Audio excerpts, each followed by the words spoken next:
We are back. We are back. What's good, folks? It is, God damn it, it is Friday. Professor Melly Mel, the Hood Postman. What's good? Let's see.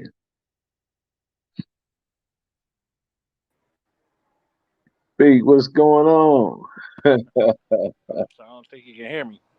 Yeah, I can hear you. Yeah, I don't What's think you going can hear on, me. bro?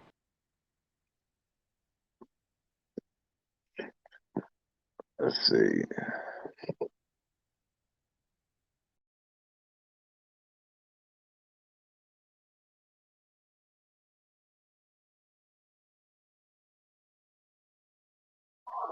What's good? What's good? Shout out to Marlena Williams. Living that square life.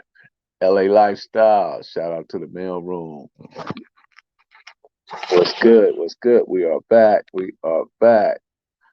Shout out to the Mailroom Nation, the Mailroom Goons, Professor Melly Mel, the Hood Postman. Be sure to click the notification bell, like, subscribe, and share. Press the thumbs up, and just take a second when you come into the mailroom to press the like button. It helps. It helps. Trust me, it helps. It helps us keep our subscriptions up and make sure people are, coming in to get this great content, right? How you doing, J Bone? E Money, what's going on, bro? I had a guess, man. I don't know. Smash that like button right on, Marlena. Appreciate it. I had a guess. Like, subscribe, and share. How you guys doing today? Let me see what's going on with the guests. Give me a second.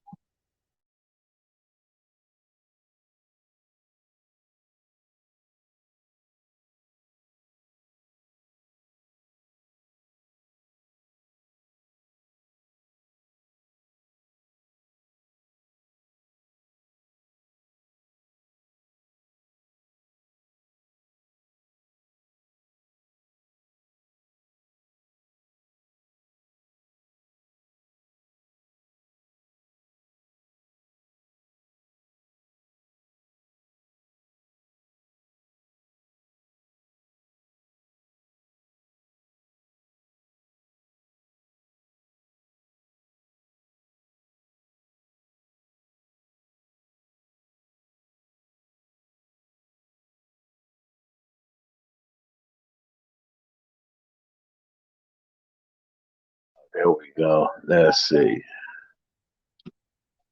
Uh, well, one of these hood postmen. Here we go. Here we go. There we go. What's Mel, going on, my can brother? you hear me? Absolutely. How you doing? I can't hear. You can't hear it? Take yourself off of mute. Unmute yourself. God, Let's see.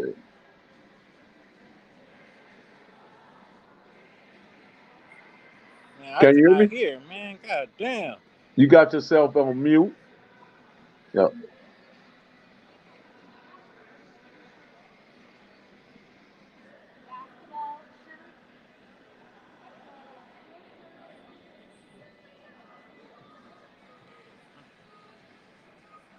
Man, keep. God damn.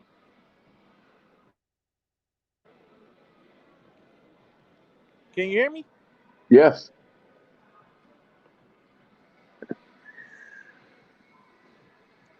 I think he have a difficulty. No, it's not me. It's him.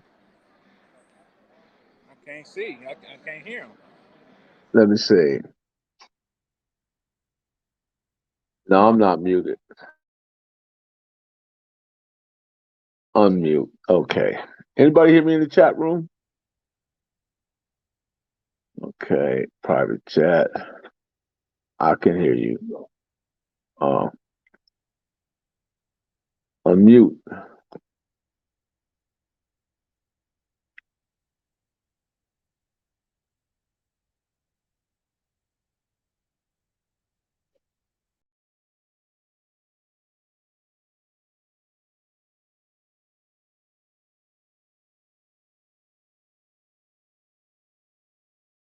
Can you guys hear me out there? Loud and clear. Okay, good, good, good. I think he's having difficulty. Y'all like my how y'all like my hat? Shout out to Aldrich. How you doing? Okay, cool. I think he's having difficulty hearing, but we'll see. We'll give him a couple of more minutes.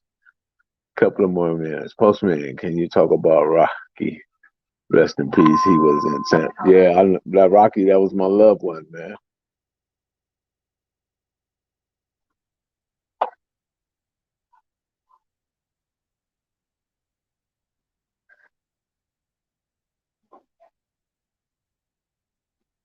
Yes. Wesley, what's going on, man? E-money, like, subscribe, man. Y'all take a moment. Just take a second and press that like up as you enter into the mail room. We are in the lab today. Shout out to the mailroom goons, the mailroom nation, Professor Melly Mail, the Hill Postman. You know that vibe. I was supposed to have Mom B up in here, but I don't think he was able to unmute himself. Shout out to Crystal. How you doing? Yeah, so you asked about Rocky. Yeah, Rocky was a good dude, man. He stayed on Peck Street, and I don't know exactly what happened to him. You know what I mean? Because whatever happened to him was having occurred while I was away in college. And when I come home, of course, you get numerous of stories about how some people go and come. You know what I mean? So I really don't know the circumstances behind it, nor has anyone shared that information with me. But yes, he was a good homie, a good homie.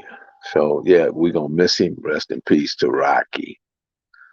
So how you guys doing this Friday? So what do you guys think about that yesterday with me and Rockhead in the Rockhead conversation? I think it was interesting. I think it was he was forthcoming, and he shared a lot of things. He's a very passionate individual, and he brings a lot. It definitely brings a lot. Dope combo, right? In college, yes, yes, super dope. Right on, Steven. So how many questions? Anybody got any questions for me? Let's do a Q and A today. I thought it was long overdue. Yeah, yeah, it was. It was long overdue. But let me share this though, right? There was a part I didn't share about when I had caught a bunch of tickets or whatever, and I wasn't taking care of them. How y'all like my hat? Matter of fact, yeah, my wife bought that for me, and I had some tickets to take care of, so I went into the county jail because I wasn't going to pay that money. So I figured, I go spend some days and clear the tickets all up, right? So when I'm there, I'm in 9,500. So they called me. The tickets were actually in Long Beach, and they called me down to go to court. So I'm in 9,500. I get down to the holding tank, and they start chaining people up to go to Long Beach court. And thank you, thank you. And when they put me on the chain, I haven't looked, and I don't know where they bring Rockhead from. I think he came down to High Power or something. I don't know what was his situation because when you belong to them secret organizations and stuff, you never know what your level of security is for being in a county facility. You never know what type of level of security they put on you. So what happens? They put him on me. They put him on the chain, right? So he looks up to see me. I looks up to see him, right? And immediately we start communicating everything because I'm my cousin, right? So he tells me at that moment. He said, "Look, man, you see that police right there? I happen to look to my right, and I'm looking at this big brother. You know what I mean? I'm like, yeah." He said, "Man, when I get a chance, I'm gonna take off on him." So now my mind is going like 100 clicks per second. like, like what? You gonna do what? So I'm thinking to myself, man, Rockhead. I'm just here to go take care of some tickets. I am not here to get into it with the constable, the police, the sheriff, whatever you may want to call them. Security, housing, none of that. I am not here for that. That's not what I'm here for. So, fortunate for me, he listened, you know what I mean? Because he was pretty wild back then and he was actually really ready to, you know, to take off on them, you know. Yeah, yeah, right on, right on. I need the glasses now. Yeah, coming soon, coming soon, coming soon. But remember, I had the hat, and I think I had the shirt, and no, I don't know if I had the shirt on. I know I had a BJ Feeler sweat top. I had the hat, and I'm doing the 19 Peace and Blessings to you, Yusuf, doing the 1984 documentary with me, Turtle, Pete, Pistol Pete, Primo Pete, Big Bus, Rat, Scrunchy, Twin, Turtle, and Rick Carter and Gertrude Montana. Yeah, I had a Playboy hat during that time, so I'm always reflecting back. I want to recapture that moment, you know, in a time where I had that Playboy hat and I'm standing in the back. I'm goddamn it over, you know, it's goddamn it Friday, so we gonna talk about goddamn it. I'm handing that goddamn it over to the turtle so he could, you know, show it on the video. Yeah, so yeah, man. For those who just stepped into the mail room, man, be sure to click the like button, man. You know, it don't take but a second, just a second of your time to take care of that. You know what I mean? And I appreciate it. Good. So how you guys doing out there Friday? Last let's see, he had a couple of shares by me some Starbucks. Ooh. Uh, so wait a minute. I'm doing good, Johnny Sullivan. Doing great. Joe was on one that night. Day. Yeah, he was, man. What up, Craig Moore? What's going on? So what are some of the questions, man? Because last night y'all had just uh, a number of questions. I am the protagonist of the Hood Postman, so I am the principal. So you know, we got the postmaster general inside, and you know, and we got the mailroom. Stay busy. You know, no junk mail, no bills, just all information. Killer Montana. We need a Bitter Dog Bruno story from the 70s. So Bitter Dog Bruno. So Bitter Dog Bruno, right? He has always been a part of this, what we know as the gang bang or the Crip Foundation or the understanding of what Crip is, right? And he's always been an integral part of it. He's always been at the forefront and also been on the standing at the scratch line, so to speak. He was always leading in that aspect. And okay, I'll get back to your question, man. Uh, yeah, he did ask that, but you know that wasn't our purpose. Back then, the rips were all together. That wasn't going to happen. So he was get it back to Bitter Dog Bruno. So Bitter Dog Bruno, man. Ever since I remember, man, that man's been shot in every decade. 70s, 80s, 90s, millennium. Then after 2000, I think the last time he got shot was like 2015. So Bitter Dog Bruno, man, is actually walking around with a lot of lead in his body.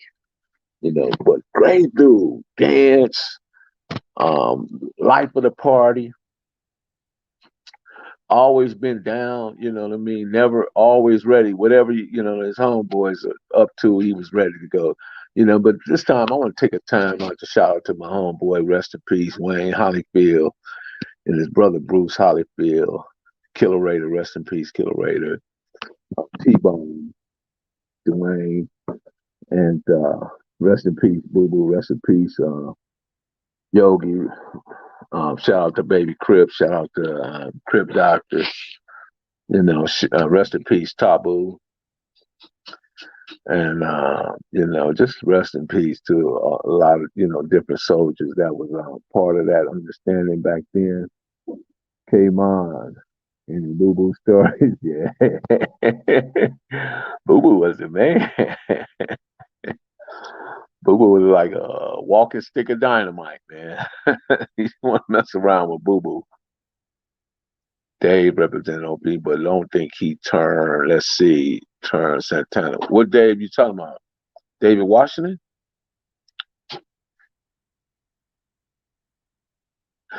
No, I bet you, I guarantee you Marv ain't wrote over Slick House because Slick was like on Marv about that, right?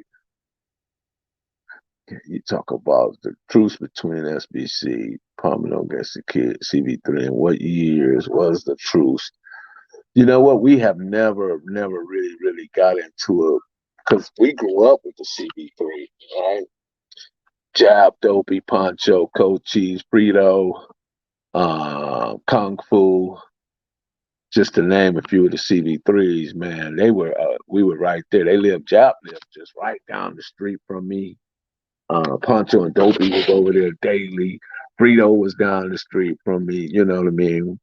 Carlos, so nah, that's not, during our time, man, we were more of allies to one another because we've been there right then. We stayed on the same blocks, lived on the same street, went to the same schools, you know.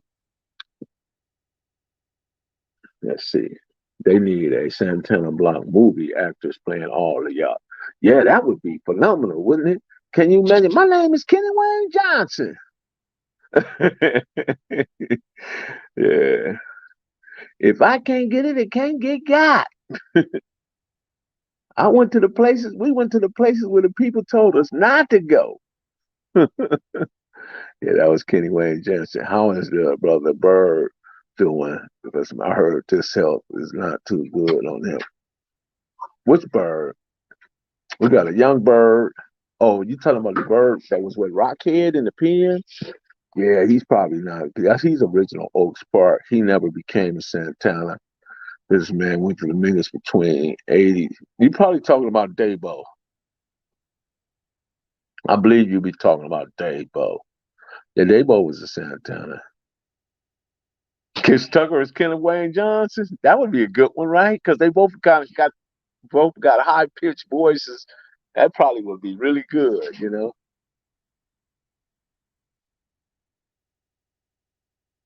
Have ever have ever a crip you seen beat up the homies that jumped them in?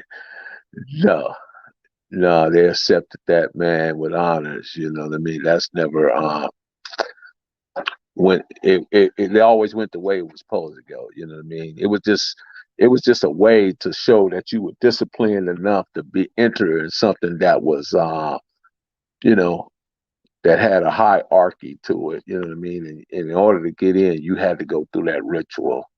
What comes first? SBC, Compton Vadio, Willow, or dear CV? Well, I don't know what you mean by that. Come out. SBC has been out way before Willow. Willow Street was an afterthought. Actually, our homie Juju created Willow Street, and he was SBC. So that answer your question. Marlena went a good one. Let me see what Marlena went to say. Yeah, yeah. Yeah, it is a good one, Marlena. That is a good one. Let's see. Marlena went a good one. From the Slausons, who would like to play the professor? I don't know. Y'all think of somebody. Who could we get to do that? Who y'all think? Who y'all think would make a good character for the professor? Did anyone ever go overboard? No, not really.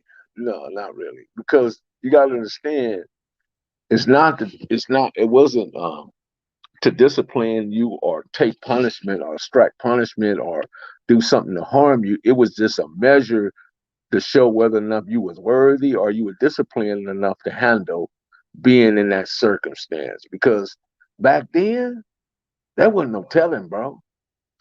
In the 70s, nah. If it was far and in between. You know what I mean? So dude had, DC Young Fly as Turtle. I think DC Young Fly, I don't know, he might be too comical, man. Turtle was a serious individual. Yeah, he's dead. Yeah, man. Be sure to click the notification bell. Shout out to the Mailroom Nation. Shout out to the Mailroom Goons. You know. So what's the next question? Let's see. Yeah, I saw that. Denzel can play you, homie. Yeah, Denzel is a monster, right? Oh, I forgot that Rat was there too. Rat was there. Right on, Al Capone. I appreciate that. Eddie Murphy as Turtle. Miss 702, how you doing? So let's see, we got Scrunchy. You better watch out. Yes, indeed. Who would play Scrunchy? Who would play Scrunchy? Eddie Griffin as Melly. Yeah, because I laugh a lot. Lawrence Fishburne. No, now Lawrence Fishburne. I like that. I like that one right there. Cat Williams. But who would play Scrunchy? Arsenio Hall. Bam called me the Arsenio Hall of the neighborhood. That's a good one too. Andre 3000 is Turtle. Yeah, somebody younger got to play me, right? Yeah, I remember the story I told you about Dr. Dre, right? Somebody just dropped it in. Yeah, but let me tell you, man. I remember when I was younger, right? And I was trying to get my wife attention, right? And her and her sister would walk by the house, right? And I would want to, you know what I mean? I would want, I'd be in the window like hide, like I want to shoot her with a pellet gun or something. Because she had so much butt back then, you know what I mean? But I wasn't that mean. But yeah, I've known her for a long time. Forrest Whitaker as Melly Mills. How about that? What about twin? Michael B. Jordan as twin? Or no, as the professor? Wow. Yes, sir. David Washington, yes, he did represent FZ. He was a adamant about businessman. Yeah, definitely, definitely, definitely, definitely. I respect the movement, big homie. Right on.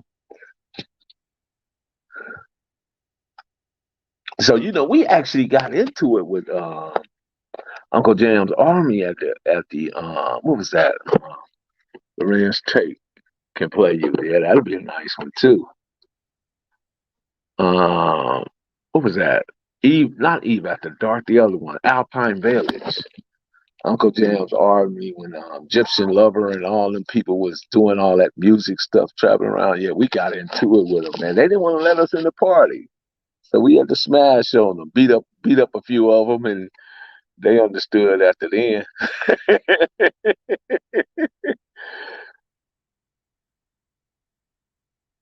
Yeah, but in the Straight Outta Compton movie, man, yeah, Alpine Village, they had the SBC in the dope house because EDE used to come over there and get his stuff from us. And they had the SBC struck up on the wall. I thought that was interesting. I don't think they characterized that right. I think they should have, did it. I think they could have went a little more deeper on why they did certain. They had a lot of symbolism in it, if you catch it. Lorenz Tate can play Gertz. Yeah, Gertz was there. And so we had Rat, Turtle, Twin, Rick Carter, Big Bus, myself, Primo Pete, Scrunchy. Yeah, there it is there. 9 individuals back there on that. So we would have to cast all them. But how do you feel about, knowing that around the world that we've been portrayed in such a devious way to the world? You know what I mean? To where they felt like that we would disrupt or destroy or somehow come after the people that were participating in the summer games in 1984, because that's what that documentary was really all about. And the BBC put together British broadcasting team. What up, Young B? What about Kizzy? Yeah, Kizzy, that's my dog right there. Kizzy was there too. Um, so smash that like button. So they came over, right? And the guy named Jim, was the guy that hello mate, lovely guy. I like to speak to Toto. Where's Toto? So Mustafa Williams.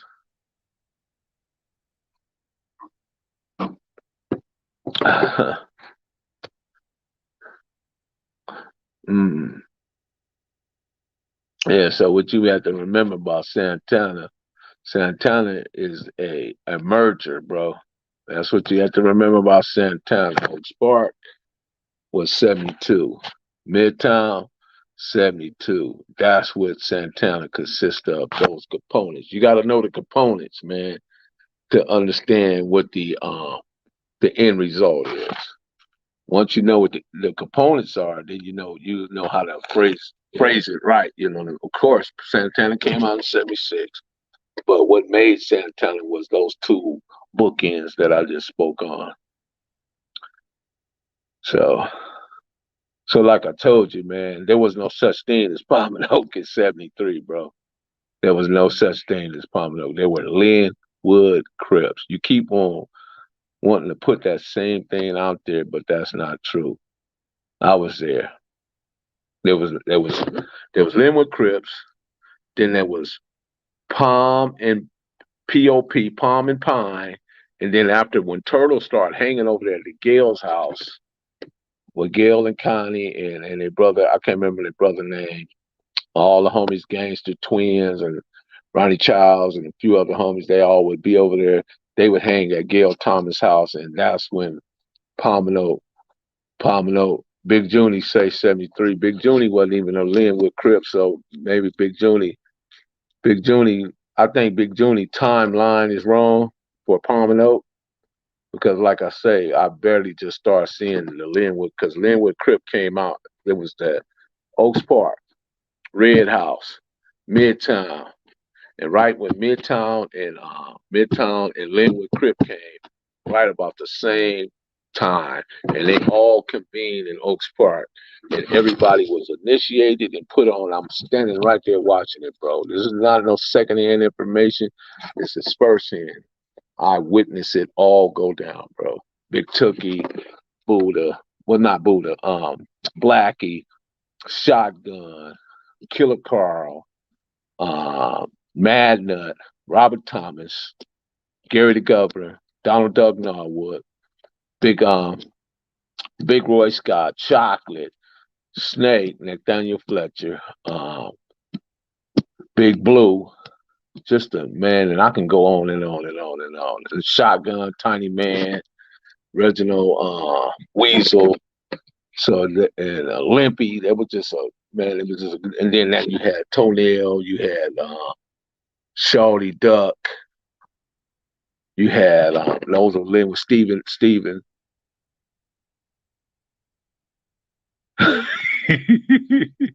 Bob Raru was Linwood Crip. Nah, that's not true, bro. Mob Pyro was Ludus Park Pyro. They were Ludus Park Pyro. There was no such thing as mob back then. Got the memory of an elephant. Thank you, man. I appreciate that.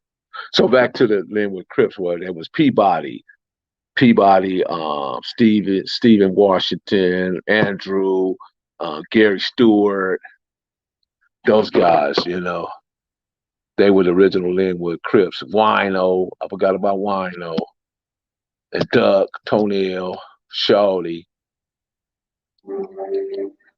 And then later on, they hooked up with Pine and put in the Pine towards Long Beach Boulevard towards the where you now know is Walmart, but it was Sears during that time. There was Sears, Sack.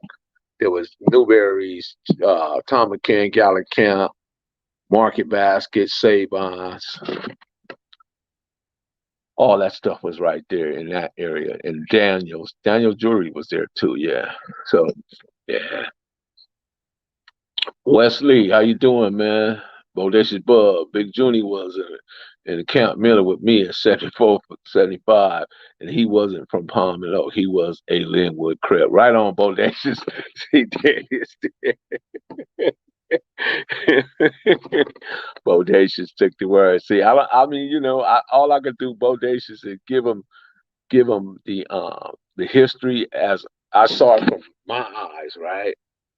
And what my perception and experience of the reality was, you know, can I get it wrong? Yes, I can, but at the same time, I don't think so. So there you go. You got it right there from Bodacious, bro. And Bodacious was definitely there. Within 211 in the neighborhood. Those are all the new, relatively new sets, so I can't give you no information about them. Let's see. Slick Play, Primo Pete. Slick. Western Ave Queen. Shout out to Western Ave Queen. Yeah. Hood Encyclopedia. Hood Postman. Yeah. So, but, who was always fascinating to me, man, was Duck. Duck, Donald Duck, no. Duck reminded me of Ron O'Neal off of Superfly. The first time I seen him jump out that brown with that long maxi leather coat, because he had that Indian hair, the real long hair that went down his back, brother, but he had that, Indian type of crop, right? Jump out.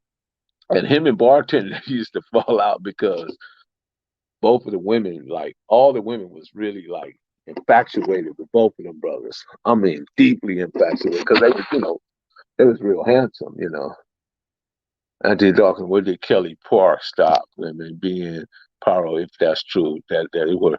I don't think, to my perspective, I think more or less, more of that was U.S. Now, Bodacious might have uh, uh, uh, a better answer for you, but I believe they were more U.S. But they could have been, I'm not for sure. Hopefully, Bodacious will speak on that. Hey man, why doesn't the OGs take more control of the youngsters and control them more? Well, you know what? That's an interesting question. I think the OGs, a lot of OGs, triple OGs, double, I think they're more empathetic. Empathetic in the sense of they're very comfortable in their world and everything they got going on in their life. They don't want that, what's in the past, to reflect what's in the new, right? So what better way to do it is to disassociate yourself with anybody or anything from their era, or and that way you don't have to be responsible to in your own mind, not because like I say, um you still responsible, man. Karma don't have no expiration date, and that's what dudes don't get. Shout out to my homie Twin. There you go. Did you ever go to the Linwood to swim? Man, you know what, Twin? It was rough going to Linwood to swim because in the early 70s, they had a time for black people to swim. You just couldn't go to from 69, 70, 71. What I remember about it, that you just couldn't go up there and go swimming. They had a special time and day for black people to swim. Yes, that was racism, real racism going on. And Linwood had the all white police cars. And dude, if you got caught over there after dark as a black, because they got one night, they got me, Rob, me, Crazy Bob, CB. They got Rat. They got Big Benson.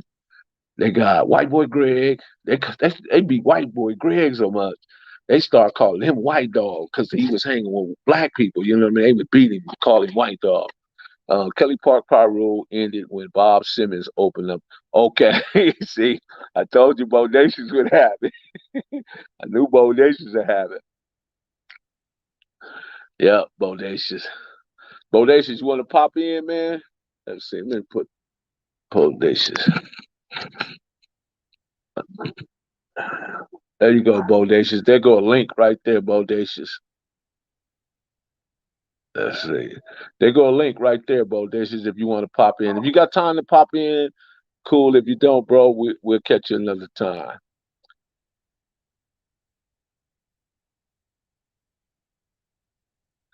Yeah, well, yeah, I understand, Mustafa. I totally understand. Bodacious Bub was Easy from Kelly Park. I think Easy claimed in Hood.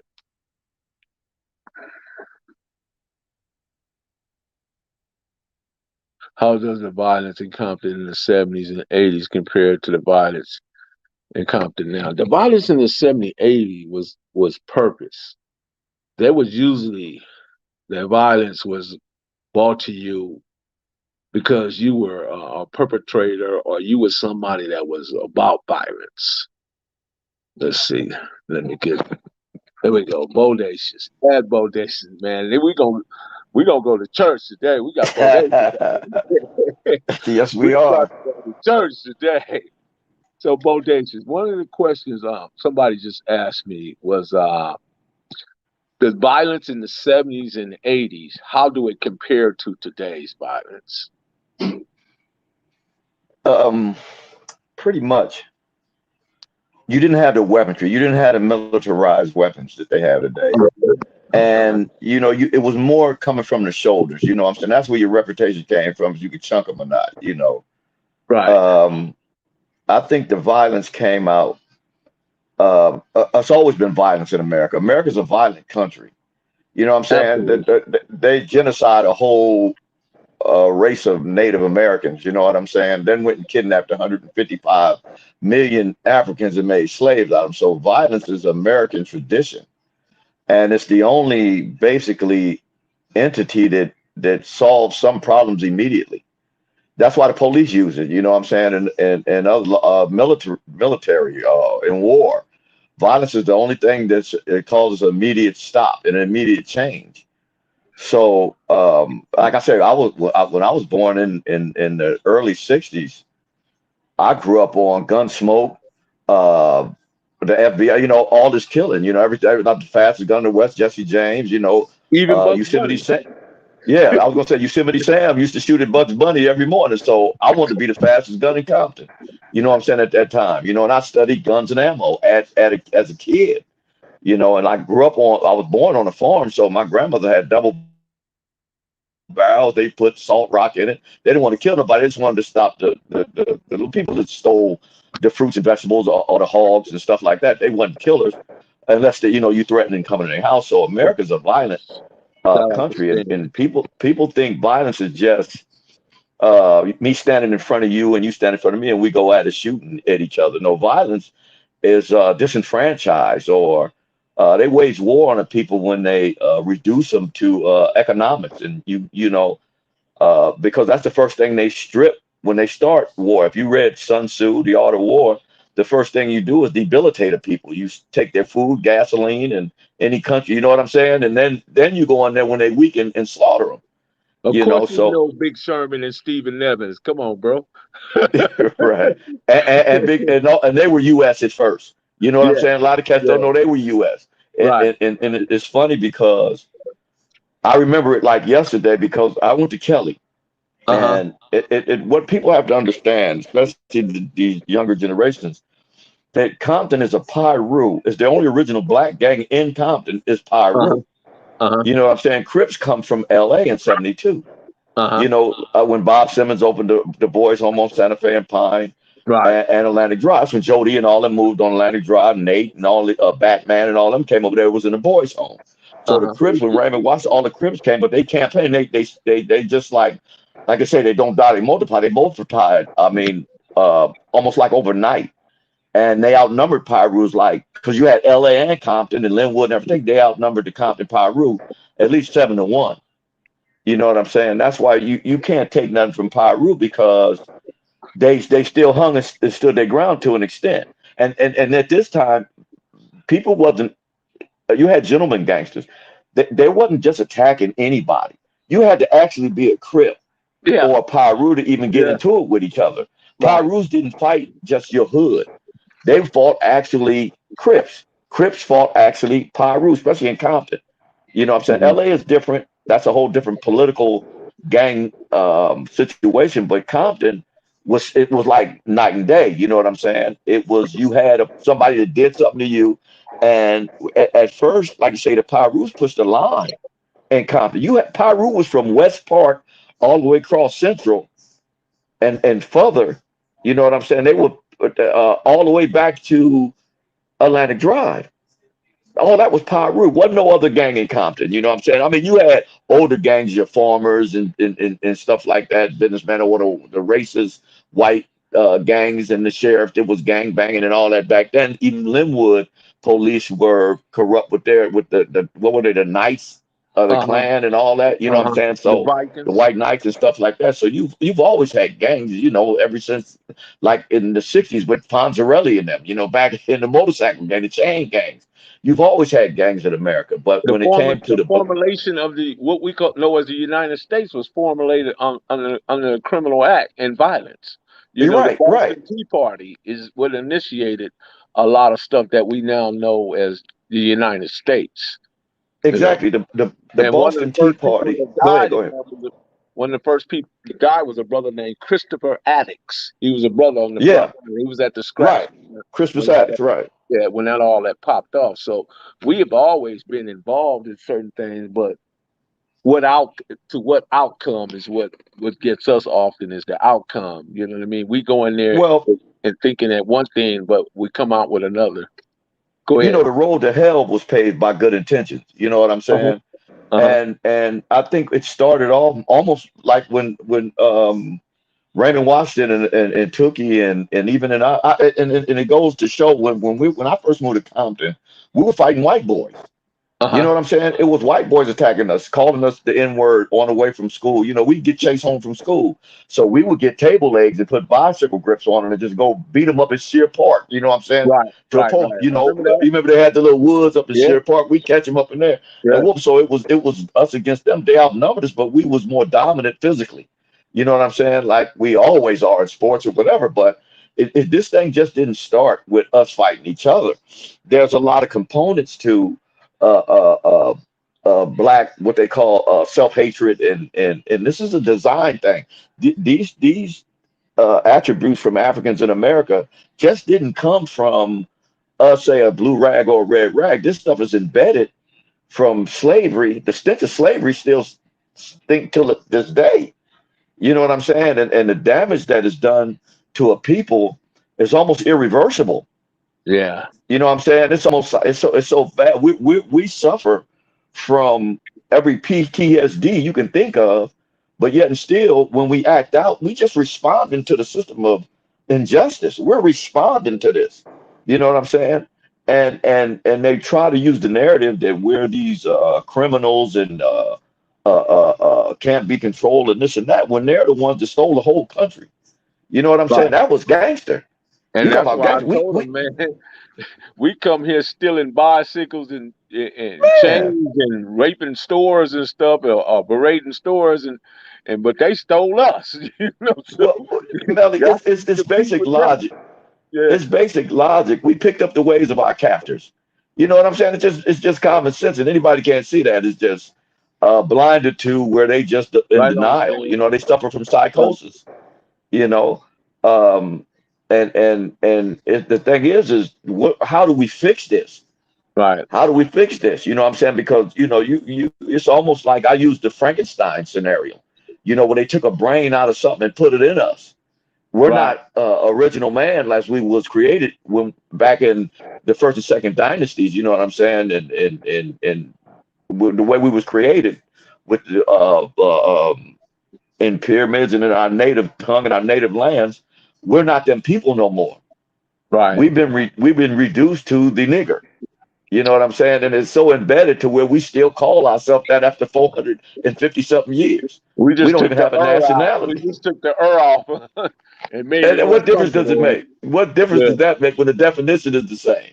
No, it You know don't what make I'm no difference. saying? Right. So the thing is we have to be basically re-educate ourselves to be like demigods. So Because we set a higher standard. do we first take the lies out before we put We the have truth to. back in? We have to. But the lies, the lies have become truth in America, and the truth have become lies. Uh huh. You know what I'm saying? You get in more trouble on social media for telling the truth than you would just making up anything. Look at Trump. You can just make up anything. Like Kaepernick took a knee for the flag when he was doing it against police brutality. They changed the whole narrative. And since you got 85% of Republicans or Europeans in this country, they just hung on to that lie, which they always do, from Emmett Till and on and on and on. You know what I'm saying? To where it becomes somebody's truth. Like you say, you got two sides of the truth. You got Yeah. two truths. You know what I'm saying? So, and until we kind of conscientize or come out of this indoctrination that Yeah, that's what that Bodacious will tell you all that all the time. Who made niggas, Bodacious? America was made. The nigga made. Yeah, exactly. You know what I'm saying? Just like Kellogg's, Frosted Flakes, Converse, and everything. You know what? It was a time in America you can go to the market. You know what I'm saying? The flea market and say, let me have 2 pigs, 2 chickens, 3 niggas, and some as a bag of potatoes. You know what I'm saying? And or put them on the auction block and like these some good niggas right here. They can work. You know, they'll work and have babies with their mothers and aunts and sisters. And when you inbreed like that, you have a form of retardation. You know what I'm saying? Or chemical imbalance. So the damage is so much to the point to where you have to repair a people.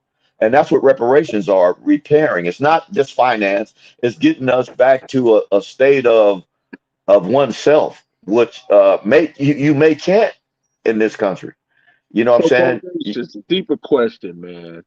What is it about the guys that formulated what we now know as the gang bang or gang culture? The guys that actually put the building blocks to it, and built it up. And then once it got going and it got out of control, but now they apprehensive or they apathetic towards it. Like they rather just pretend like they never even been involved. What is it about them that It's makes about them survival. so Melly, weary about that? we done did so much time, homie. You got homies that done did so much time. We've been scared straight. I don't jaywalk. I ain't jaywalked in 20 years. You Uh-huh. know what I'm saying? When I had 84 robberies in Long Beach. You know what Uh-huh. I'm saying? When I wasn't scared, I didn't fear too much of nothing. You know what I'm saying? As far as the street Uh-huh. life, that's just how I was brought up. Uh-huh. Now, I mean, it's almost like you want to live. You want to be able to take trips or see the world as from a different aspect. So we move on. If we're lucky, if we survive it, a lot of us have So moved on. who has the onus? Who has the responsibility of coming back and repairing? You know what I mean? Because you We can't all leave it do. And broken. see, this is the thing. This is the thing that when I went back, and I go back, Melly, I go back Oh, and all the time. I'm not and referring to you. no, I'm I'm just referring. saying. I'm just Yeah. saying. The sad part is when we went back and when we go back, there's a lot of people that don't want to get involved. Fear has a lot to do with it. Some people are Uh-huh. scared of these youngsters. Then the weaponry they use these days. You know what I'm saying? You're not. They got 100-round drums of street sweepers. They're shooting 12 gauge bullets. You know what I'm saying? Shotgun shells. They got ARs that. Well, I had an AK-47 with a bayonet on the front that shot 100 rounds. You know Yeah. what I'm And saying? then they got You can't. that other thing. What it's called, a Draco. Man, I'm scared to even Man, know what that is. and that's when I was in my criminal days. You know what I'm saying? Right now, I don't own nothing. You know what I'm saying? I'm a peaceful person. You know what I'm saying? I'm just saying the kind of weaponry. When I seen what these assault weapons did, because they used to shoot at us with these things every day. Like, you know what I'm saying? And I would look through the bullets that would go through the cars that was parked in the front of Long Beach Boulevard, hit some fence pole. I can look right and pierce it like butter. I can look through the fence pole and see cars coming through the alley with his bullet and went through and penetrated. I'm like, man, we ain't supposed to have this stuff in Right. just regular civil society. You know what I'm saying? Man, y'all So do me a favor. Hold on, brother. Y'all do me a favor. Hit that donation bell. Hit that donation for me, man. Y'all going to hit that donation, man. Because right now, y'all really getting some really, really good, solid information, man. And I appreciate it, man. And Bodacious, man. But Bodacious, keep speaking, man, because you give so much truth. You bring truth to power like really quick, bro. but the thing is that I'm for the betterment of us. You know what I'm saying? My job on this planet now, as you say, as one of the older cats that survived it, is to make this place better than when I found it. Is to make the planet a better place than we found it. That's the only logical thing I can think we're here for. because the way things are going now, don't nothing really kind of add up. You know, you got COVID, you got tornadoes, you got gangs, you got just so much uh, uh, atrocities that's going on to where you kind of figure like something is not mankind, some is just not nice to mankind, and it's just like you said, karma don't have an expiration date. You know Right. what I'm saying? And Thank you you, will reap Kelly. what you sow. Right. And you plant bad seeds, you bear bad fruit. So Somebody I'm asked, was you the one on the video with me, Bitter Dog, Bruno, and Huncho? yeah, that's me. And that's what had been my agenda for the last 6 or 7 years. You know what I'm saying, is to stop the killing. And it's sad because it started like my cousins and them is from the South. You know what I'm saying? Through marriage, that was my cousin, the Lemons and all them. And then when some of my other homies killed my nephews from the South, I have to go out there and say, I went to the homies and said, man, we can't keep letting this go down like this. Right. And it kind of worked out for a while, but then when you have a bottom line with no resources, and I didn't understand how even in the politics, I wasn't a politician. I never knew how the city council and the mayor's office and them worked. You know, I got letters from the mayor, Agent Brown, build or come in and set up trades, and you know what I'm saying, like brick and block, masonry, electrical, residential wiring and stuff like that. But they snatched the resources from us. That's when we started saying, hold on, wait a minute. These people, the city council wasn't with the fixing the gang thing. We stopped the crime. Um, the crime went down 75%. No ride-bys in 2 years from 2014 to 16. You know what I'm saying? Wasn't no gang killers. It was always, you can always have stuff. But crime went down. But that's how you defund the police. We defunded the police inadvertently. You know what I'm saying? Because once they don't need the crime go down, they don't need the resources. They need the new tasers or guns or cameras. They didn't need that.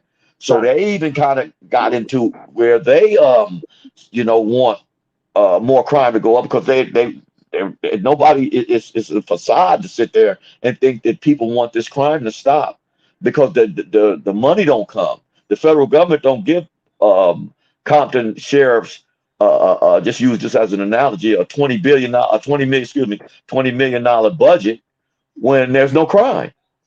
They don't need new helmets, new cars, new tasers, new guns, you know what I'm saying, new vests and all that. So So when you are you stop, saying they can often be perpetrators of crime themselves in order to increase the budget? of course. Well, it don't work. It's like this. You got judges, you got politicians that have been that invest in private prisons. You know what I'm saying? Multi-billion-dollar industry.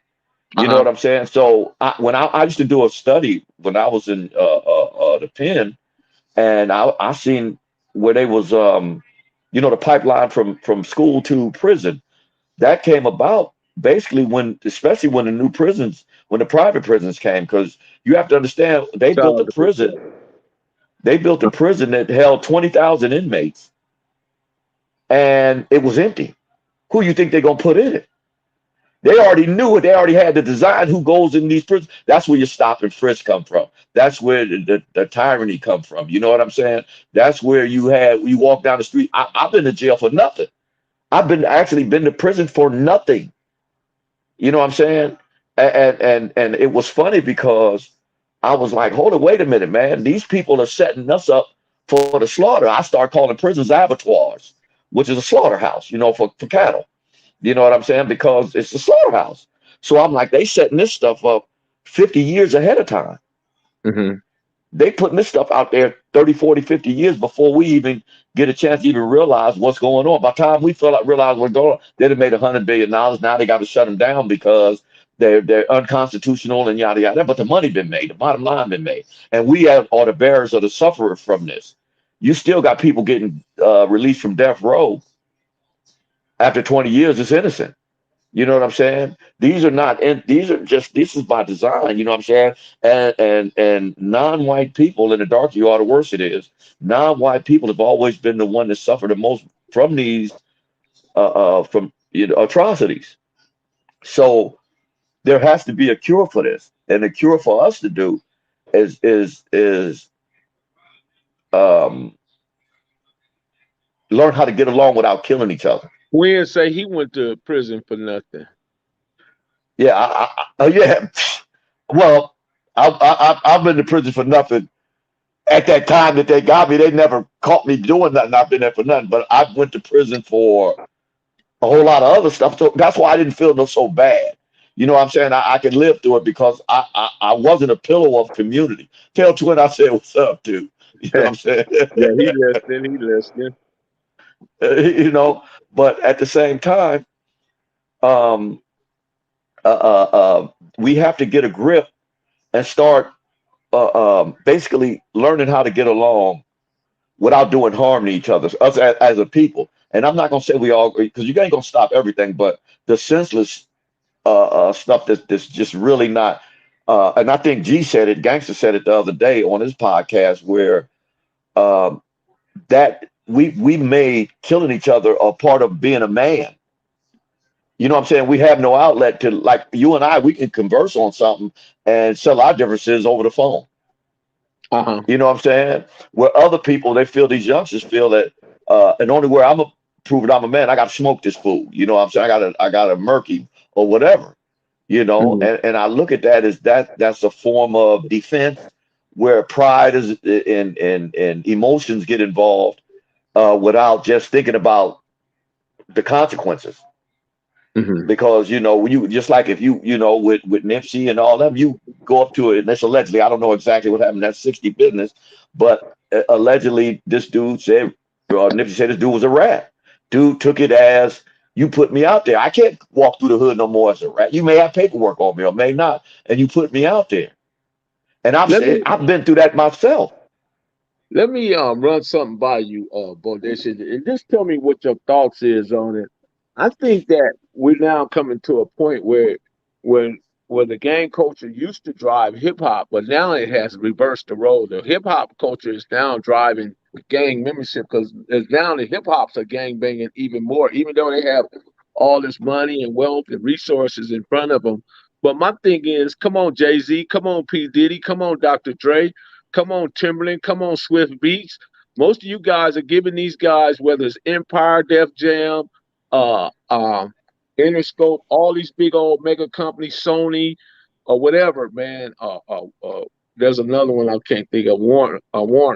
They Interscope, with all of they're giving all these big old contracts. But my thing is, them dudes, get y'all kids, man, because y'all putting these dudes on, but y'all not socializing. They need a socialization program because when you go to the NFL and you get that major contract, that 30 million and 20 million signing bonus, you know what I mean, or whatever, they make sure those people get socialized in a way that where they can handle what what they have in front of them. So they need to do the same thing with the hip hop community when they go in there because putting up a big old stack of money by your ear, that's retarded to me. well, Going to the strip club, throwing up thousands, then you owe the IRS a bucket load of money, but you threw it all up in the strip club. That's crazy to me. So well, therefore, we need a socialization program for them as well. it's it's it's it's it's it's like this, Melly, because a lot of them cats wasn't getting signed unless they had street cred. You know what I'm saying? From Snoop, like I said, I looked at the video where Snoop and them did his birthday party. I was kind of like blown away. I was feeling kind of weird because I was like, this dude. I seen some real Crips that I was in the pen with, and we, there was riders. You know what I'm saying? OG, whatever. And I'm like, this dude, how does dude get this status? I could see them giving Raymond Washington or Tookie or Monster or even me or Turtle or anybody. You know what I'm saying? That kind of credibility for the streets when this dude ain't never did nothing. I don't even think he ever had a fight with a Pyro ever. You know what Right. I'm saying? And not taking nothing from Snoop. You a musician. I love the way he left Death Everybody in Row and Long went to Beach is did everything. Crip. Yeah, and and that's my point. My point is I'm not trying to get. I just couldn't figure out how this dude get this status of being this super crip.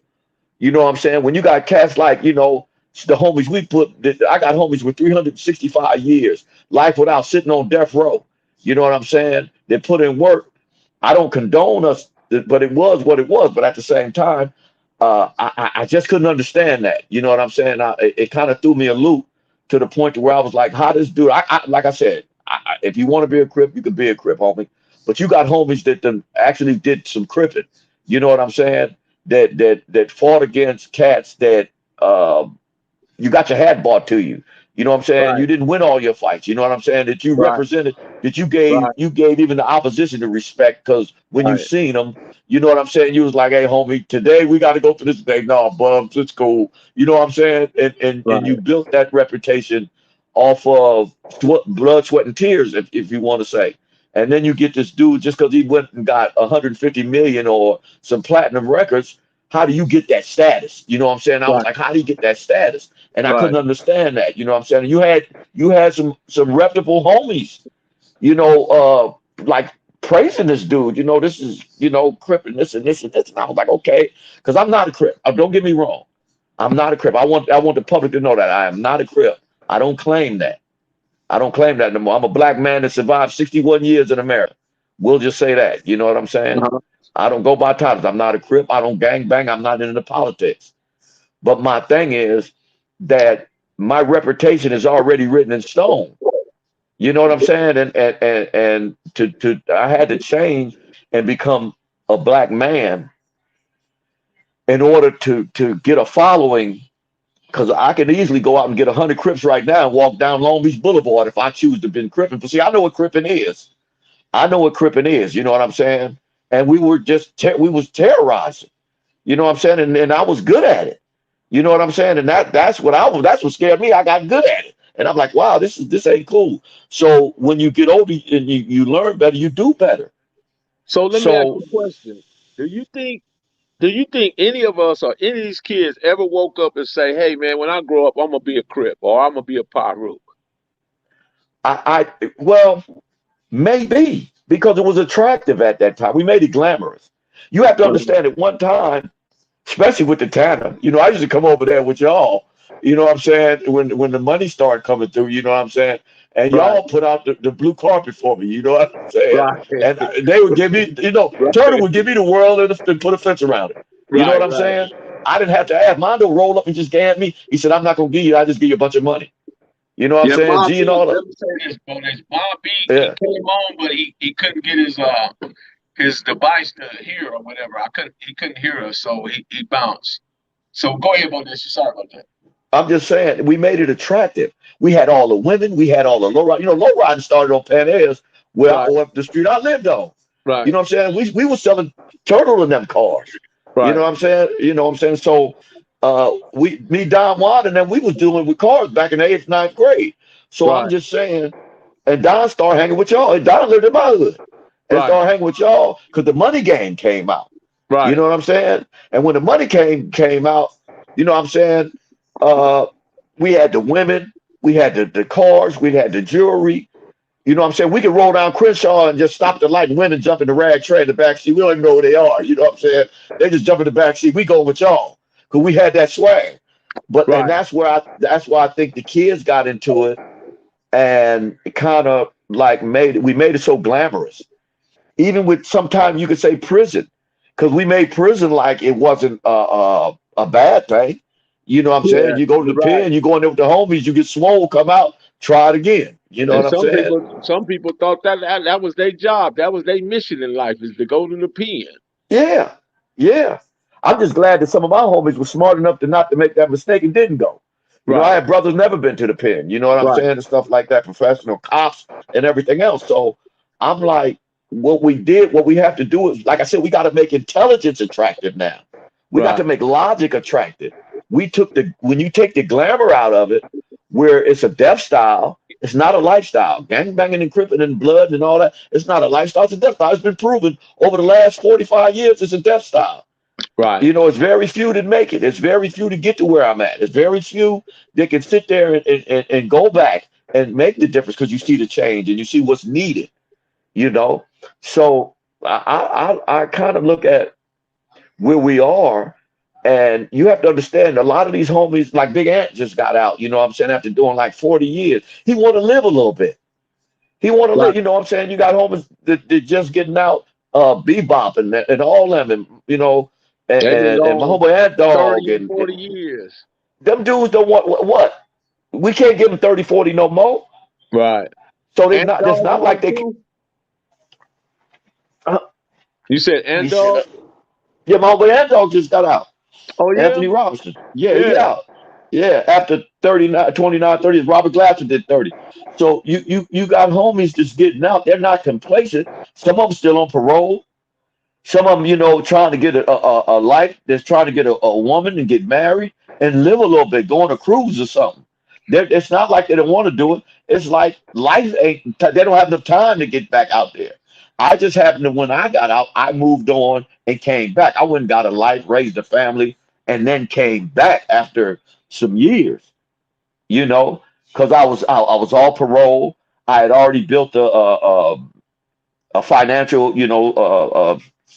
income where I could survive off of it. I was living pretty well. So I said, okay, now it's time for me to do something about the senseless killing in my neighborhood. I know, like I said, in Compton. So I work on that, and then it gets so frustrating to the point to where when you go out there and try to stop it, then your homies get smoked, and you like, man, Yeah, I was so and sad, my Bodacious, to hear about Johnny Bubs, man. yeah, yeah.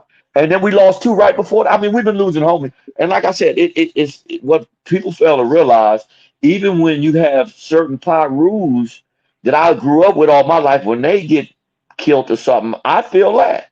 Yeah, You know what I'm saying? yeah. Just like I see when China Dog got out, when Marcus got out, I was glad because me and Marcus Nunn, we go all the way back to junior high school when he went to Roosevelt with us. You know what I'm saying? Right, right, So I know these cats, or if something happened to them, it's like it's a part of me. You know what I'm saying? right. So it's not just like when you hear about Tony Toes dying and all that. This dude stayed right around the corner from me. Yeah, we had Right, our differences, but we wasn't killing each other either. right, If I had a problem with, it, I like, come on, let's go in the front yard and handle this, and next day let's get a beer, and that's it. You know what I'm saying? And at the same time, them dudes was like, no, man, don't go over there and mess with Prater and them. Because you had them that like want to shoot my mama house. No, man, you ain't shooting them Miss Prater them house. Because I've been knowing them. Their brothers and them ain't banging and stuff. That you see Bubs, you and him dance. Or right. whatever. Y'all squash it. So that's where a lot of that's missing. You know what I'm saying? What's missing is a lot of these insurgents are coming from other places. When the dope game came out, you get catch this from other, That's other, why I ride, man. you know what I'm saying? You get other people from other places that don't have the family ties, so they don't mind going shooting up on somebody That's a on good that one, block. Virgin. You know what I'm Tupac saying? said, if you want to change the rap lyrics, change the condition of the hood. That's a Yeah, true statement. yeah, yeah. And um, the bottom line is we have to bring more resources to our community. And the only way we're gonna do it is through us. I don't know if we, like you said, we got to make movies and podcasts, watch cards or whatever, hustle, whatever we got to do. You know what I'm saying? Start real estate business, whatever we got to do, because the people that control the resources don't want the change that we want. No, they don't. Or they could have been changing. Because I mean, it's profitable. What we do and our everyday activity is profitable to the guys that govern this country. Very profitable. yeah, yeah, exactly. And that's but we have to dig deep and say, do you really want to put? A lot of people don't want to put themselves back out there, Hey, because hey, Dion, let me ask Dion a question. Dion, uh, what you gonna do about it? You seem to have all these different answers. What are you gonna do about it personally? What are you gonna do about it? Go ahead, Foundation. I just had to say that to him. and like I said, um, we all want change, Melly. You can sit up there and people can sit there. Like I don't know nobody that get up in the morning and say, well, I'm ready to die this morning. Let me go put a rag in my pocket and go out there and get killed. I don't know too many people that get up and do that. And Hmm. it's not like that. It's peer pressure, it's poverty, it's a lack of esteem, lack of self-esteem, and a lot of other things. Don't even add the drugs and alcohol and the addictions with that, and stuff like that, and malnutrition. I mean, it's a vast a mammoth situation to where one don't even be able to think right until he's clear minded. You know what I'm saying? And when I see, like I said, I see some of these youngsters that on Molly's and Percocets and Old English and meth and Powder and fentanyl and drugs yeah, and yeah, yeah. And then you want this dude to function. You know what I'm saying? And Function. and He don't and even understand where he at. it's he's null and void. He don't care where he's at. So and then they do these things that are suicidal. You know what I'm saying? And it's self inflicted. So a lot Hey, of time you got these take that people got to question right there, Bodacious. uh, Can you see that question, or you want me to read it to you? from a gangster's perspective. How do you view gentrification? I view gentrification as the system of white supremacy.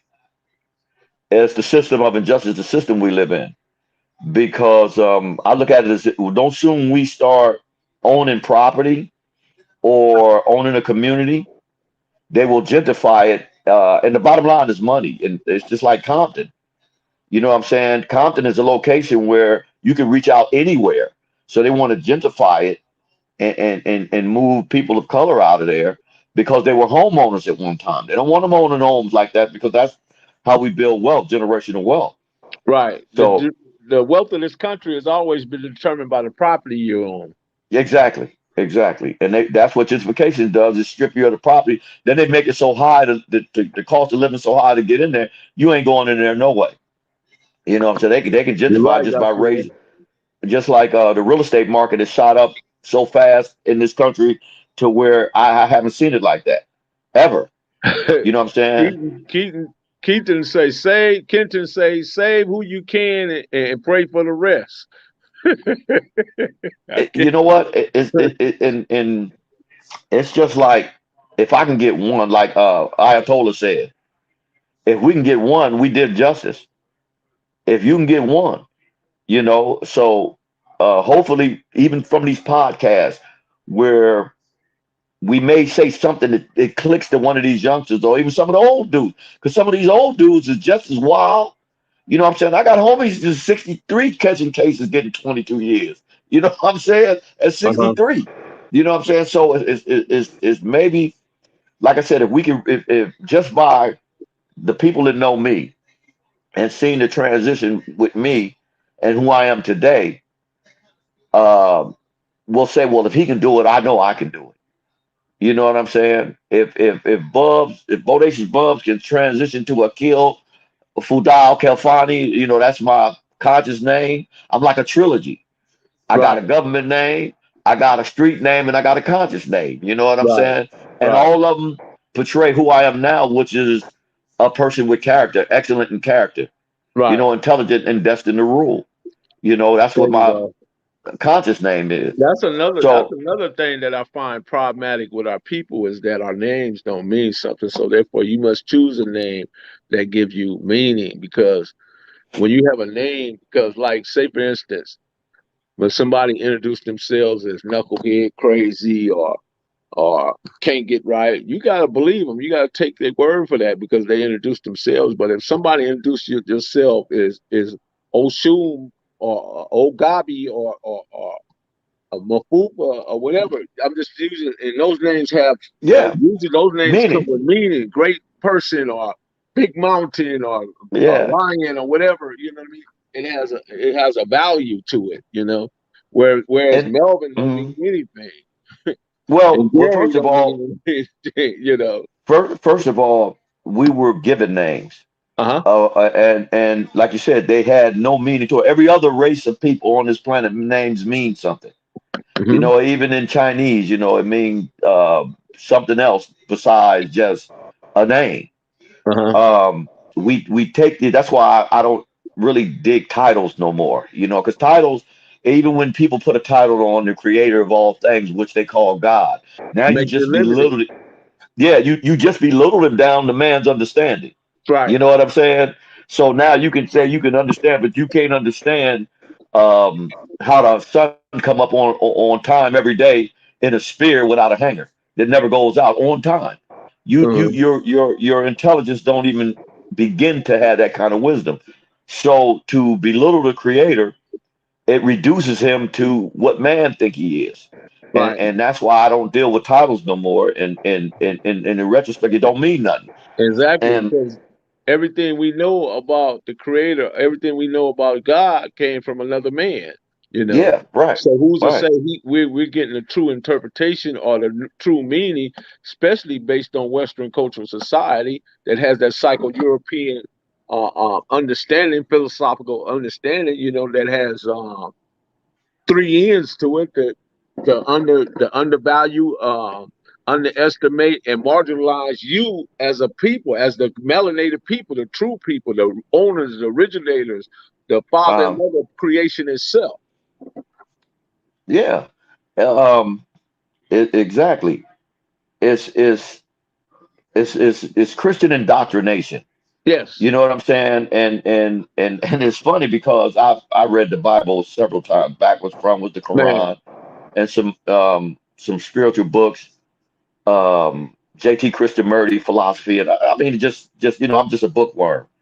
And the thing is that according to Christian doctrine, I don't know no Christians that live by the doctrine.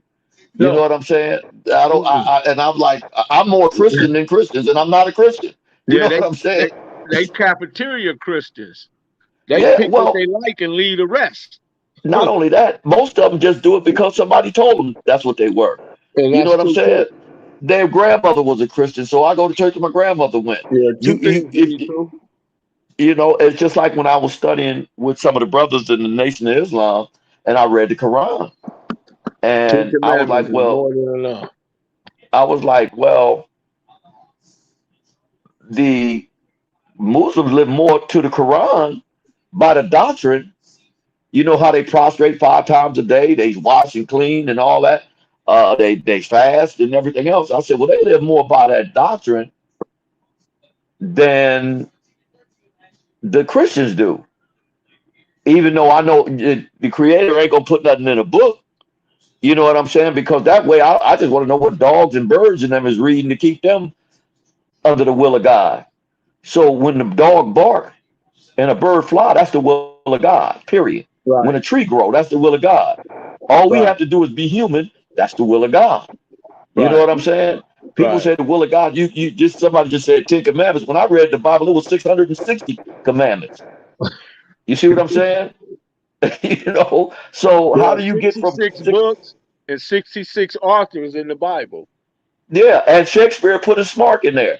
If you go to Songs 49, you'll go up 49 front and 49 back, and you see Shakespeare with, like I said, I studied the book. You know what I'm saying? I just didn't read it. I studied. I was like, wow, man had his hand in this. You know what I'm saying? Too many contradictions, too many. It says, I shall not kill, but then they say there's a season for everything. You know what I'm saying? I said, this is the time to kill, the time to steal. I like, if that's not confusion, I don't know what is. And then they say the Well, devil is the author of confusion. So I'm like, hold on, wait, you mean to tell me that I'm supposed to say that I'm not supposed to commit adultery? So God came down and impregnated Mary that was espoused to Joseph? Ain't that adultery? I'm kind of like, whoa, this is deep. You know what I'm saying? I start yeah, getting deep with that. I said, oh, wait, this is just like Humpty Dumpty sat on the wall. right. You know, I'm reading this fairy tale. And You know then what I'm that's all saying? it is. It's kabuki theater because when you look at it in its totality, that the Bible got more death than the world has ever known. There's more Yeah, death in the Bible than what we've seen in the 50, 60, 70 years we've been on this planet. Right on, Michael. man. I appreciate you, bro. Thank you. Thank you It, it, very much, man. You're a good brother. I suck. it's so contradictory to the point to where I just said, you know what? I just need to read and study everything. Uh-huh. I need to find out what's going on. And then when I started figuring out the system of injustice, which is white supremacy, I just said, oh wow, these dudes set this stuff up. Um, they were masterful with it. There was Uh-huh. masters of deception. They Uh-huh. were thinking 100 years ahead. So You know look, what I'm okay. saying? If I read this book and stop, but I don't look at this book that automatically qualifies me as being limited because I stopped. When Yeah. there's always more to know. People, Yeah. know this. There's more to know because there's going to take time for somebody to say something to you that's out of your circumference of awareness and your circle of knowledge. And when they say it to you, 9 chances out of 10, you're going to feel challenged and you're going to be left there standing defending the title. You're going to defend Christian, Muslim, Hebrew Israelite, Hare Krishna, whatever the title that you place yourself under, you Right. will defend that versus the knowledge that's coming in your ears. But go ahead. And that's how they win. Because you're trained like the seal, you know what I'm saying? Just like the lion in the See, circus and the dog. this is a prime example of the indoctrination. Like my brother Mad Bar, he said the Bible is not the white man's book. It's not.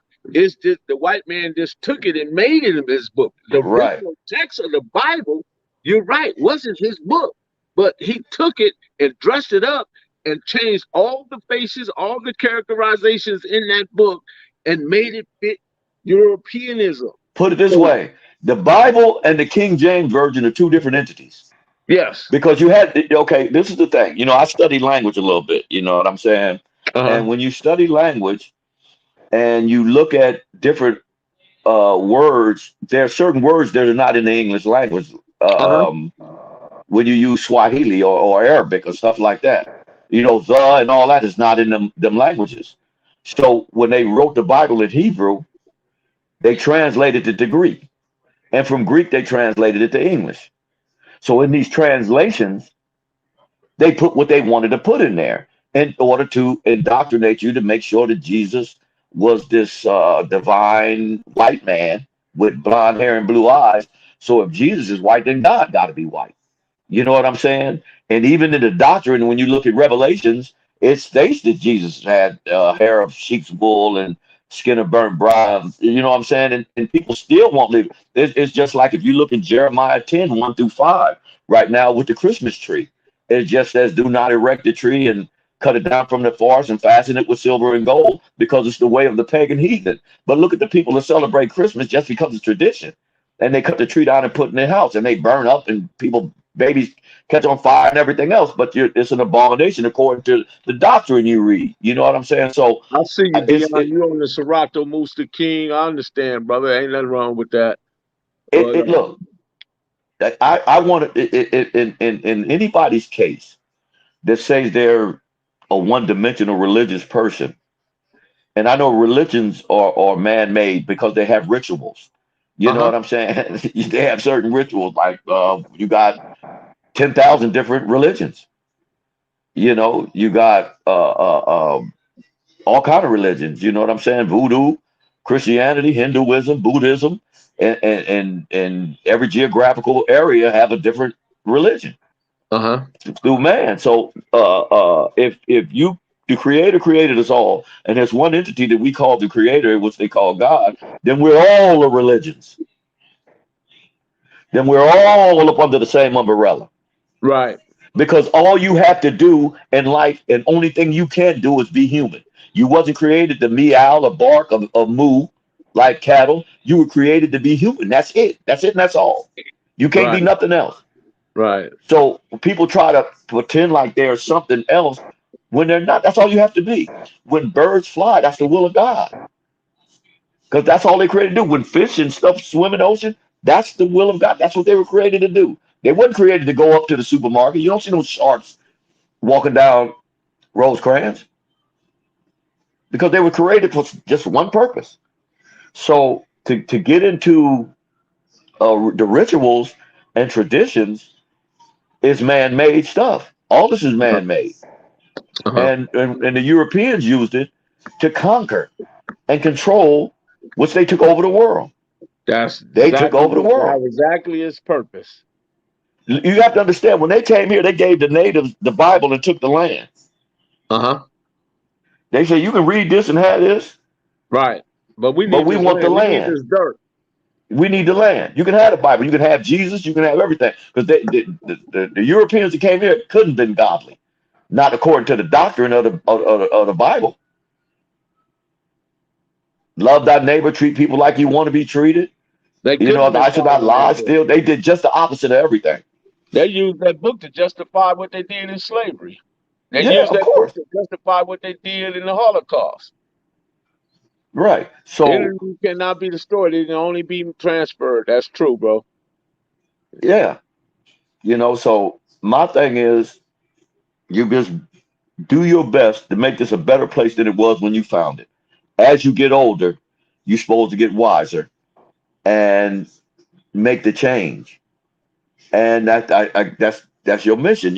Like I said, some people got so materialistic and infatuated by money, just like you said.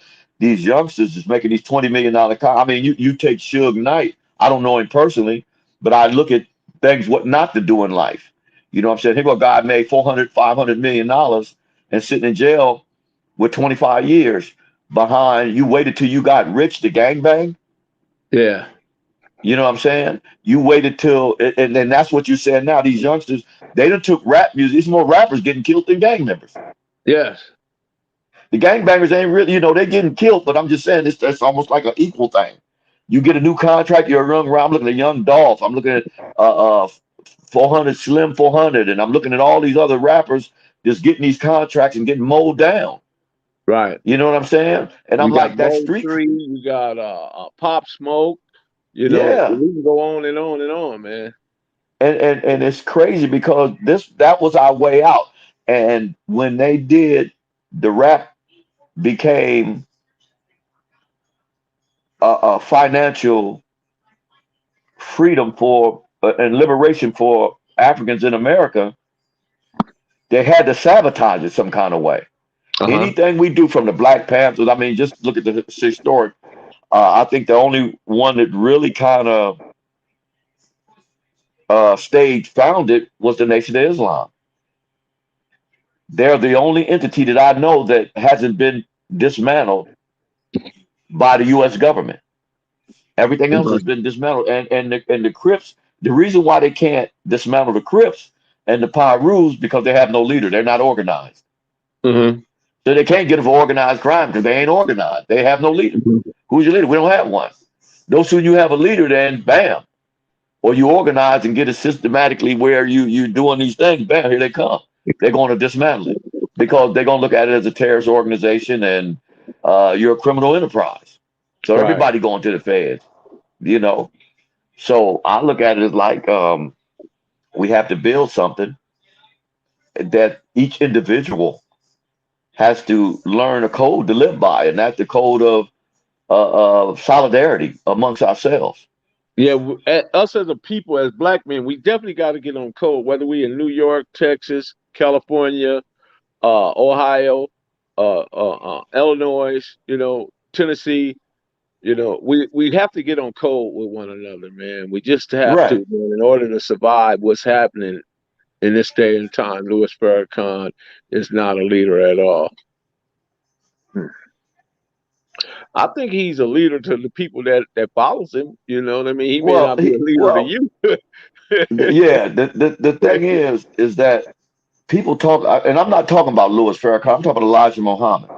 Right. And Elijah Muhammad did something in the 50s and 60s, from the 30s to the 50s and 60s, that no other institution has done for Africans in America Right, at my all to this brother. day. He took men, women that were drug addicts, gangbangers, alcoholics, and everything else, and made men and women out of them. He made True. them taught them how to be self-sufficient, how to True. don't fall for the banana in the tailpipe. Nothing Uh, since he done that. That hasn't happened again. He done that time, and that has not happened again. In such yeah, a multitude. right. Because it puts you on a level of you have a knowledge of self. And Uh once you have a knowledge of self, you can't be enslaved. You huh. can't, they changed their names. Like you said, they got, and it's crazy because names are so subliminal. You know what I'm Uh saying? If when they called me Bodacious Bubs, I had to live up to that. You know what I'm saying? It's Uh-huh. like when they call you, they call you. I can call myself Batman. I'm either walk around with a cape or a baseball bat in my hand, and go out there and be Batman. You know what I'm Uh-huh. saying? So when you name yourself, and then it's crazy because cats name themselves after white folks. You know what I'm saying? We don't name ourselves after Shaka Zulu or Nat Turner, Hannibal. You know what I'm saying? All these great kings and queens that we had in the motherland, we name ourselves after Europeans. Right, right. You know what I'm Shout saying? out to Which the leaves us, Mailroom Nation. Be sure to take a moment of your time to press the like button, click the notification bell, like, subscribe, and share, and drop a comment down below. So when this dope content hit, it's gonna feel like the first and the 15th. We talking about, man, city, hood, click, let's go. That's what we do over here. right, right. Because we want the people to basically start looking out for us. You know what I'm saying? We got to start Uh-huh. doing something different because it's going to be a shameful doom. It'll be a shameful doom if we keep going in this direction where we haven't had no nation within a nation. We have to build a nation with a Use of my nation within a son, nation, bro. Use of my son. and it's coming. It's Yeah. coming, Melly. It may be we may not see it, but it's coming. You know what I'm saying? Because Oh, we're in a paradigm shift right now. The dynamics yeah, is changing, man. We're in a yeah, it paradigm is. shift, man.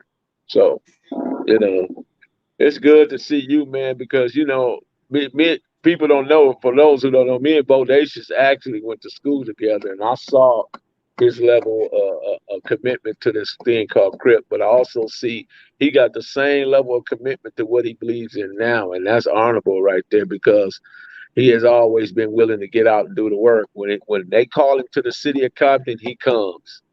He comes all the way from Vegas, man, and he don't complain about it. He don't get on nobody. He just come out here and do what needs to be done, whether it's Cynthia Nunn, Rockhead, or whatever, or just event period. You know what I mean? We getting together and we sitting down. I'm talking about the triple OGs, double OGs, and we sitting down and discussing what can we do to change what's happening. How can we set the parameters and put some parameters around it, man. Yeah, because it's really a sad, it's a shameful, sad situation. Right. How this thing ended up. And for those, because like I said, there's a lot of these youngsters never seen what we seen, Melly. Uh You know huh. what I'm saying? And that's where the disconnect come at. And like I said, a lot of them ain't even from around there. They just hung out in Compton. Like I said, when the '80s came and the drug trade came and the money came, a lot of them just started coming from other cities that didn't know each other's parents. When we was Internet. coming up, Melly, Internet. huh? Yeah, that Some of part the dudes too. claim these different neighborhoods, tribes, and sections, and they claim them and don't even go over there, but they do everything Man, from the internet, create never. all Some this of them never chaos. even been there. Yeah. When I seen Soldier Boy and Chris Brown came claim Fruittown just to get some street cred, I was blown away. I mean, that took me to a level of, man, we need to stop this mess because now your rappers are getting involved. It's just like this blood thing and Crip thing that spread it across the nation. I wish it was the other way around. Or even if you use that name, you use it in a constructive manner. You know what I'm saying? To the point to where we're building a nation within a nation, like the mob. They end up they got a whole state. They got Nevada. They built Vegas. They created Vegas. Right. You know what I'm saying? So is that why we got the Where's our Chinatowns casino? and Little Yeah, Mexicos, and all this stuff, but we don't have Little Africa. We don't have we don't even have the N word town. You know what I mean? yeah, We ain't got nothing. You know. man. And that's what we have to change. You know Yeah. what I'm saying? And the bottom line is we got to learn how to get along without doing harm. We got to learn how to do business without trying to swindle or trying to backbite. And I think that's one of the main entities that we need to focus on is how to behave. It's how to behave with each other. Right. Because at this point, only thing black folks can do is the electric slide and them dances together. Because you know what I'm saying? That's it. And do them silly blocks they be jumping up on, doing what is it, the block challenge or something? And they can't do that right. They killing themselves going to the hospital on that. And that's, you know what I'm saying? That's what we should focus on is with these children. That's why I said you need to get them in certain institutions that teach them about behavior and Right. stop being so emotional. You know what I'm saying? And it's hard for a kid to go to school and sit in class when he's hungry. He ain't had nothing to eat or he's not nourished. You know what I'm saying? And then the toxins that they put in the foods and everything else. So how does this kid study when he had a McDonald's burger for breakfast, lunch, and dinner? He's off balance. He has no chemicals. I mean, have no fruit, no vegetables, Right. no alkaline water. I mean, the whole 9 yards. So we have to get and learn how. Like I said, when they brought us over here, they didn't bring our food with us. No, they didn't bring our diet with us. They didn't bring our They sure language. They didn't. didn't bring our culture. They barely brought us over here with the couple of rags we had on. They discarded Man, that at some point.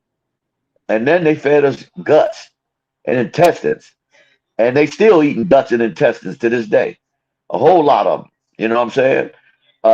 Eating the Shout swine, the out to pig, and everything 135 else. Train Root. What's up, Train? You know. So another thing I wanted to just change subjects right there. I've Uh-huh. seen a few cats, and I'm not trying to get on you, Melly, but I got to rectify some stuff when I Yeah. see it ain't correct. The Tanner didn't come out in '76. Uh-huh. It came out in '78 Uh-huh. when Bullet got killed. Yeah, I know. Now Midtown was out. Midtown was out in '72, '73. Me, Killer Wayne, Killer Right. Bray, and all them. Mark Right. Thomas, and all them. We all see what people don't understand. We all hung together. Right. It wasn't like it was no separate entity. You know what I'm saying? We was OCC, Original Compton Crip. We all kicked it together. We Right. all hung out. We went to everybody. It wasn't no hood. Wasn't no different sets. We all kicked it. When you go to South Park, it'd be 200 of us in the park from everywhere. You know what I'm saying? So I remember because our hood came out in '76 when, after, like I said, me and Big Junior, all of us was in Camp Miller, Yoke and all us, Dutchman, everybody. So when we get out, after Penn Family, we started in hood in '76, and that was supposed to be like a club. That wasn't even supposed to be no gang thing over Mr. Martin's house. And Miss Martin, it was like our motherhood and them. We had picnics. We would go on trips. We were just getting it to where we would do these things that were really wholesome. And all of a sudden they threw that Crip on the end in '76, and we went, what I'm saying? We went wild with it. But at the same time, I remember when Bullet got killed. That's technically when the Tanner was born. That was '78. You know what I'm saying? Which we was all one entity from '72 today to me. You know what I'm saying? I don't have no sets. I go everywhere. My people, I'm from Compton. You know what I'm saying? So it's good. It's just, people want to get these days and stuff and don't understand. Like they'll say, you'll hear cats say, well, the hood wasn't, I heard somebody say the hood wasn't a factor in certain things. Homie, it wasn't the hood. If you mess with the Tanner, you would mess with the hood and the South and everybody else. You know what I'm saying? Atlantic, we all kicked it. Wasn't no just, Right. especially these Long Beach things. When the Compton Long Beach was tripping at one time, it was just Compton went to Long Beach. Right. We gather up, it'd be from the front to the corner Yeah, pocket the to whole in, Compton. you know what I'm We saying? got on The whole Compton RPD. It hookup. wasn't the Metro. We got Right. on RPD. It went Yeah. right. So they talk about all that was this and that. No, dog, you barking up the wrong tree, because cats they stay loyal to that crippin' for a while, for a long time, and especially in that county jail. You couldn't say that. You couldn't say nothing about being a Pyro in the county jail at one time. Right. You know what I'm saying? It was too overwhelming. It was like 1,000 of us on one line. Right. But and this is how gentlemen we was. Like I see Stanley Pitts and them, and I'm like, man, that's my homeboy. And he'd have his red biscuits on. He wasn't scared of nobody or nothing. He just was outnumbered. I knew they would hurt him. You know what I'm saying? Right. And I'm like, man, that's my buddy Stanley. He ain't tripping, man. You know what I'm saying? Right. And years later, it comes back to help you out in the long run. You know what I'm saying? Right, right, You right, know what I'm saying? right. So, Yeah, because it they has was with worked the out business well. too. Yeah. Yeah. Well, Bodacious, I'm So, not going to take up too much of your time. I appreciate you coming in the mail room, jumping in the lab today, man, and breaking down the science, man, because that's what we do. That's what we're here for, because our people is in a great need, for us to decipher what's going on, you know what I mean? Because I say all the time, science, mathematics, physics, biology, chemistry have advanced the world more than any other subject. So, let's get into that, man. Let's break it down. Let's figure it out, and Let's do some problem solving, man. I appreciate yeah, you, man. exactly. Oh, no So problem. shout out to shout out to Bodacious, man, and hopefully we have you back soon, bro. I appreciate you. Thanks for having me, Mel. It's always a pleasure, homie. Thank you, Yeah, bro. it's a lot of work to be done. Man, it's a lot of work, man. It's a, Okay, but I enjoy it though. Like I say, I enjoy it. okay, All great. right, peace. Peace. Man, shout out to the Mailroom Nation. Shout out to the Mailroom Goons. Professor Melly Mail, the Hood Postman. You know the vibe. So we're gonna step out today, man, and shout out to Al Capone, Norma, Devon, Cutmore, Kenton, JR. Shout out to Al Capone. Shout out to Marlena. Shout out to Crystal. Shout out to Montgomery, Davin Knight, Yeshua Muhammad, my guy. Shout out to Yusuf.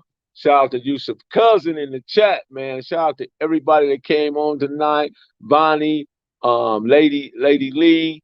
Shout out to you. So you guys be sure to press that thumbs up. Click that notification bell so when I pop on again, you never know who I might bring with me, man. So stay tuned, man. Until the next time, be good, be safe, most of all, be well. Professor Melly Mill, and we are gone, we are gone, we are gone.